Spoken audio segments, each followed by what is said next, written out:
President Bush was told in August that Osama bin Laden might be planning an attack involving the hijacking of U.S. aircraft.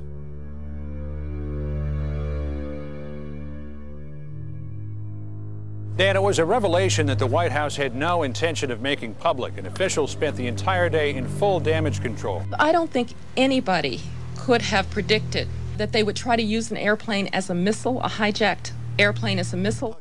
I'd like to ask you about the August 6th PDB. Sure. You mentioned it. 2 years later, President Bush responded to questions about what led him to request the August 6th briefing.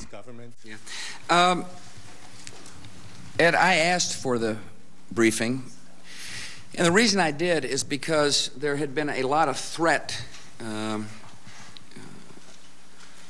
intelligence from overseas, and so part of it had to do with the Genoa G8 conference that I was going to attend. 8 of the world's most powerful leaders gathered here to discuss global problems, and yet the threat of violence means they're having to keep the world at bay. Just prior to the G8 summit, CNN.com reported the head of Russia's Federal Bodyguard Service has warned of a plot by terrorist Osama bin Laden to assassinate George W. Bush. The LA Times reported U.S. officials were warned of a threat posed from the air by commercial airliners. It's terrorists as well as protesters the Italian government fears, so anti-aircraft batteries were on standby at the airport.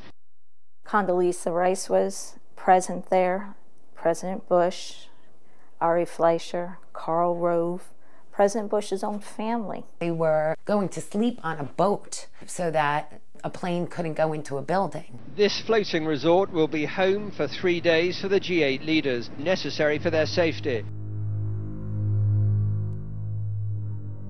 If the August 6 PDB was prompted by a threat from the air in Genoa,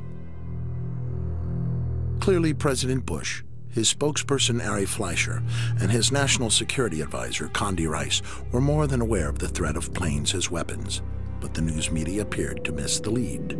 Nobody in our government, at least, and I don't think the prior government that could envision flying airplanes into buildings on such a massive scale.